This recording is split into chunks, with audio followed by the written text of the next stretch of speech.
Hello दोस्तों, कैसे हैं आप लोग। दोस्तों, आज जिस मुल्क के बारे में हम बात करेंगे उस मुल्क के बारे में ज़्यादातर लोगों को पता नहीं है, लेकिन इस मुल्क के इतने बेनिफिट हैं, इतने एडवांटेज हैं कि जब मैं इस मुल्क के एडवांटेज, बेनिफिट और फ़ायदे आपको बताऊंगा, आप कहेंगे कि हमें ऑस्ट्रेलिया, कनाडा या यूरोप के किसी मुल्क में नहीं जाना, बल्कि हमने इसी मुल्क में जाना है। दोस्तों, जिस मुल्क की मैं बात कर रहा हूँ ये बहुत ही डेवलप कंट्री है, बहुत ही ज़बरदस्त मुल्क है। और इस मुल्क का सबसे बड़ा एडवांटेज ये है कि इस मुल्क में अगर आप चले जाते हैं और इस मुल्क में आपको यहाँ की शहरियत मिल जाती है, यहाँ की नेशनलिटी मिल जाती है, यहाँ का पासपोर्ट मिल जाता है, तो आप दुनिया के 125 से ज़्यादा मुल्कों में वीज़ा फ्री जा सकते हैं या वीज़ा ऑन अराइवल जा सकते हैं। और सबसे बढ़ के इन मुल्कों में सबसे बड़ा आपको एडवांटेज मिलता है कि अगर इस मुल्क की आपको शहरियत मिल जाती है, जिस मुल्क के बारे में मैं आपको बताऊँगा, तो इस मुल्क की शहरियत मिलने के बाद USA भी अलाउ करता है, अमेरिका भी इस मुल्क के शहरियों को अलाउ करता है कि वो अमेरिका भी बगैर वीज़े के आ सकते हैं। दोस्तों, जिस मुल्क के बारे में बताऊंगा, यहाँ किस तरह जा सकते हैं आप, यहाँ जाने के लिए आपको क्या क्या डॉक्यूमेंट्स चाहिए। और एडवांटेज इस मुल्क का ये है कि यहाँ पे जाने के लिए आपको कोई वीज़ा वगैरह लेने की ज़रूरत नहीं है। जी दोस्तों, अमूमन अक्सर लोग वीज़े के चक्कर में बहुत ख्वार होते हैं। वीज़ा हासिल करने के लिए वो एम्बेसी के धक्के खाते रहते हैं, एम्बेसी के चक्कर लगाते रहते हैं, एम्बेसी में अप्लाई कर करके थक जाते हैं, लेकिन उनको किसी भी अच्छे मुल्क का वीज़ा नहीं मिलता। तो इस मुल्क की दो ये खुसूसियात बहुत बड़ी हैं। एक तो इस मुल्क में जाने के लिए आपको कोई वीज़ा लेने की ज़रूरत नहीं है, कोई एम्बेसी के धक्के खाने की ज़रूरत नहीं है, कोई एम्बेसी के चक्कर लगाने की ज़रूरत नहीं है। सेकंड, जैसा कि मैंने बताया कि इस मुल्क में आप चले जाते हैं और यहाँ की आपको शहरियत और नेशनलिटी मिल जाए, तो फिर आप अमेरिका, USA भी बगैर वीज़े के जा सकते हैं इस मुल्क की शहरियत हासिल करने के बाद। और इसके अलावा मज़ीद 125 मुल्कों में बगैर वीज़ा जा सकते हैं। दोस्तों, जिस मुल्क की मैं बात कर रहा हूँ ये बहुत ही एक तरक्की याफ्ता मुल्क है, बहुत ही डेवलप कंट्री है। और आज की इस वीडियो में हम देखेंगे कि आप किस तरह इस मुल्क में जा सकते हैं। आपको जैसे मैंने कहा वीज़ा लेने की ज़रूरत नहीं है, लेकिन 3 ऐसे डॉक्यूमेंट्स हैं जो आपके पास होने चाहिए, जिसके बाद इस मुल्क में आपकी आसानी से एंट्री हो सकती है। और सेकंड, जो मैंने बताया कि यहाँ की शहरियत मिलने के बाद आप USA, अमेरिका में भी बगैर वीज़े के जा सकते हैं। तो यहाँ पे शहरियत आपको कैसे मिलेगी, उसके 3 तरीके हैं। तीनों तरीके मैं आपको इस वीडियो में आगे बताऊँगा। दोस्तों, एक चीज़ आपको बता दूं, जिस मुल्क के बारे में मैं आपको बता रहा हूँ, इस मुल्क में तकरीबन अमेरिका की ही पॉलिसियाँ चलती हैं, USA की पॉलिसियाँ चलती हैं। और दोस्तों, इस मुल्क में अमेरिका, USA की ही तमाम पॉलिसियाँ चलती हैं। और आप इस मुल्क में अगर चले जाते हैं तो आपको ऐसा लगता है कि आप USA या अमेरिका में ही आप घूम रहे हैं। दोस्तों, अपनी इस वीडियो का आगाज़ करते हैं। दोस्तों, सबसे पहले हम देखते हैं कौन सा मुल्क है। जिस मुल्क की मैं बात कर रहा हूँ, जिस मुल्क के बारे में मैं आपको बता रहा हूँ कि जिसके इतने एडवांटेज हैं कि इस मुल्क के एडवांटेज सुनने के बाद आप न्यूजीलैंड, ऑस्ट्रेलिया और कनाडा जाने के बजाय इस मुल्क में जाने को तरजीह देंगे। दोस्तों, इस मुल्क का नाम है माइक्रोनेशिया।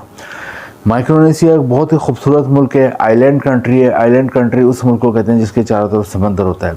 आज की इस वीडियो में हम देखेंगे, जैसे कि मैंने बताया, कि इधर जाने के लिए आपको कोई वीज़ा वगैरह लेने की ज़रूरत नहीं है, सिर्फ 3 डॉक्यूमेंट्स होने चाहिए। और 3 डॉक्यूमेंट्स क्या हैं, और फिर सबसे इंपॉर्टेंट कि यहाँ की शहरियत हासिल आप किस तरह कर सकते हैं, क्योंकि शहरियत हासिल करने के बाद आप दुनिया के 125 मुल्कों में वीज़े के बगैर जा सकते हैं। और सबसे इंपॉर्टेंट जो मैंने बताया कि USA, अमेरिका में भी आप बगैर वीज़े के जा सकते हैं अगर आपके पास इस मुल्क की शहरियत है। तो 3 तरीके हैं जिसके ज़रिए आप इस मुल्क की शहरियत या नेशनलिटी या पासपोर्ट हासिल कर सकते हो। वो तीनों तरीके मैं आपको इस वीडियो में बताऊंगा। दोस्तों, USA बहुत कम मुल्कों को अलाउ करता है कि वो वीज़े के बगैर उसके मुल्क USA में आ जाए, लेकिन USA ने इस मुल्क के शहरियों को अलाउ करा हुआ है कि वो USA बगैर वीज़े के आ सकते हैं। दोस्तों, माइक्रोनेशिया में जैसे कि मैंने बताया कि तमाम पॉलिसियाँ अमेरिकन ही चलती हैं और आपको ऐसा लगता है कि आप अमेरिका में ही घूम रहे हैं। और दोस्तों, यहाँ पे जैसे कि मैंने बताया कि 3 डॉक्यूमेंट्स होने चाहिए आपके पास। वो क्या है, एक तो आपका पासपोर्ट बना हुआ होना चाहिए और वैलिड हो, एक्सपायर ना हो। आपके पास होटल की बुकिंग हो, ऑनलाइन हो जाती है। और थर्ड नंबर पे आपके पास रिटर्न एयर टिकट है, वो भी ऑनलाइन बुक हो जाता है। ये 3 चीज़ें होती हैं। आप माइक्रोनेशिया पहुंचते हैं तो वहाँ पे आपको तीनों चीज़ें चेक होने के बाद वहाँ पे आपको एंट्री दी जाती है। जब लोग वहाँ पे एंट्री ले लेते हैं तो फिर लोगों का मेन मकसद होता है कि वहाँ पे जल्द से जल्द शहरियत हासिल करना। दोस्तों, 3 तरीके क्या हैं जो मैंने आपको पीछे बताया, पहले बताया था मैं आपको 3 तरीके, ताकि आपको जो भी तरीका अच्छा लगे तो अडॉप्ट करके आप यहाँ की शहरियत और नेशनलिटी ले सकते हो। पहला तरीका है बाय मैरिज। अगर आप वहाँ जाते हैं और माइक्रोनेशिया की किसी भी खातून से, किसी भी लड़की से आप शादी कर लेते हैं तो आपको 2 साल के अंदर अंदर शहरियत और नेशनलिटी मिल जाती है। वहाँ पे अमूमन पाकिस्तान और इंडिया के लोग जाते हैं, वो पेपर मैरिज करते हैं, क्योंकि वहाँ पेपर मैरिज को बुरा नहीं समझा जाता। पेपर मैरिज एक एग्रीमेंट के तौर पर वहाँ की ख़वातीन लेती हैं। तो पाकिस्तान और इंडिया के ज़्यादातर लोग पेपर मैरिज करते हैं। उसके अलावा भी हकीकी शादी भी करते हैं, ज़्यादातर लोग पेपर मैरिज करते हैं। और पेपर मैरिज के 2 साल बाद वो नेशनलिटी और शहरियत के लिए अप्लाई कर देते हैं उनको। वहाँ पे पेपर मैरिज के 2 साल बाद तस्दीक के बाद नेशनलिटी, शहरियत और पासपोर्ट मिल जाता है। और फिर वो दुनिया के 125 से ज़्यादा मुल्कों में वीज़ा फ्री जाते हैं। उन मुल्कों में USA आता है, अमेरिका आता है और यूरोप की बहुत सी कंट्रीज़ आती हैं। दोस्तों दूसरा तरीका जो है वहाँ पे शहरियत और नेशनलिटी हासिल करने का, वो है वहाँ पे कोई आप बिज़नेस वगैरह कर लें। उसके बाद वहाँ पे आप कोई बिज़नेस वगैरह शुरू करते हैं, वो आप शो करते हैं वहाँ पे गवर्नमेंट को कि मैं यहाँ बिज़नेस कर रहा हूँ, चाहे वो बिज़नेस बड़ा हो चाहे छोटा हो। इसके लिए कोई ये ज़रूरी नहीं है करोड़ों अरबों रुपए का बिज़नेस, तो छोटा बिज़नेस भी अगर आप कर रहे हैं तो उसके बाद भी आपको वहाँ पे फिर 4 साल में शहरियत और नेशनलिटी मिल जाती है। ये दूसरा तरीका है। तीसरे तरीके पे आते हैं। तीसरा तरीका है वहाँ पे अगर आपको कोई जॉब वगैरह मिल जाती है, वहाँ पे आपको कोई जॉब वगैरह हासिल कर लेते हो आप, तो फिर आप नेशनलिटी और शहरियत के लिए अगेन अप्लाई कर सकते हो। जॉब कौन कौन सी ये भी मैं आपको बताया था। वहाँ 2 सेक्टर में बहुत ज़्यादा जॉब है। एक तो ये आइलैंड कंट्री है जिसके चारों तरफ समंदर है, तो फिशिंग इंडस्ट्री में बहुत जॉब है।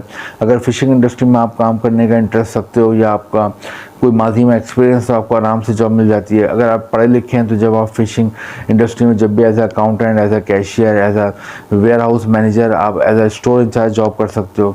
अगर आप पढ़े लिखे नहीं हैं तो फिर आप पैकिंग की जॉब कर सकते हो, वहाँ पे आप लेबर में जॉब कर सकते हो, वहाँ पे आप जो लोडर की जॉब होती है वो कर सकते हैं। इसके अलावा एक जगह से दूसरी जगह फ़िश को ट्रांसपोर्ट करना होता है उसकी जॉब कर सकते हैं, उसकी कटिंग की जॉब कर सकते हैं, उसकी सफाई की जॉब कर सकते हैं, यानी तमाम जॉब भी आप कर सकते हैं।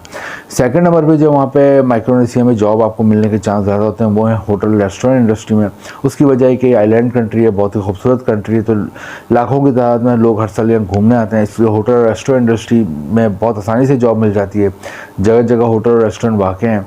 होटल रेस्टोरेंट इंडस्ट्री में हर तरह की जॉब है। अगर आप पढ़े लिखे हो तो hotel manager, hotel cashier, hotel administrator की जॉब कर सकते हो, और अगर पढ़े लिखे नहीं हो तो फिर आप लेबर की जॉब कर सकते हो, वेटर की, वेट्रेस की, या फिर आप वहाँ पे रूम सर्विस की जॉब कर सकते हो, हाउस कीपिंग की जॉब कर सकते हो। इसके अलावा वहाँ पे आप अगर आपको खाना बनाने का शौक़ है तो आप शेफ़ या कुक की जॉब कर सकते हो, किचन में हेल्पर के तौर पे काम कर सकते हो, लॉन्ड्री की जॉब कर सकते हो, यानी कि होटल रेस्टोरेंट इंडस्ट्री में हर तरह की आप जॉब कर सकते हो। ये 2-3 सेक्टर्स हैं जॉब के। तो अगर आप वहाँ पे जॉब हासिल कर लेते हो उसके बाद अगेन आप वहाँ पे 4 साल बाद नेशनलिटी और शहरियत के लिए अप्लाई करते हो तो आपको नेशनलिटी और शहरियत मिल जाती है। और जैसा कि मैंने बताया नेशनलिटी और शहरियत लोग क्यों हासिल करना चाहते हैं, उसका बहुत बड़ा एडवांटेज ये है कि वहाँ की नेशनलिटी और शहरियत के बाद आप दुनिया के बड़े बड़े 125 मुल्कों में वीज़ा फ्री जा सकते हैं। वहाँ जाने के लिए आपको वीज़ा लेने की ज़रूरत नहीं। और सबसे बढ़ के USA अमेरिका ने अलाउ किया हुआ है इस मुल्क की शहरियों को, वो अमेरिका USA भी बगैर वीज़ा के आ सकते हैं अगर उनको इस मुल्क की शहरियत मिल जाती है माइक्रोनेशिया की। तो माइक्रोनेशिया आप जाते हो, अपनी फैमिली को भी बाद में ले आते हो, आपका और आपकी फैमिली का मुस्तकबिल बन जाता है और आपके लिए नई नई राहें खुलती हैं ज़िंदगी की। तो यहाँ के लिए ज़रूर ट्राई करें। बहुत ही ज़बरदस्त कंट्री है, यहाँ के लोग बहुत फ्रेंडली हैं। यहाँ पे आपको हर तरह के लोग मिलेंगे, हर मज़हब के लोग मिलेंगे, हर कम्युनिटी के लोग मिलेंगे, और सब बहुत एक दूसरे के साथ मोहब्बत करते रहते हैं। तो यहाँ के लिए ट्राई ज़रूर करें। ट्राई करने में कोई हर्ज नहीं है, ट्राई करेंगे तो आपको कुछ हासिल होगा। वीडियो इन्फॉर्मेटिव लगी तो लाइक करें, शेयर करें और चैनल को सब्सक्राइब करें। इंपॉर्टेंट लिंक नीचे डिस्क्रिप्शन में। Thank you.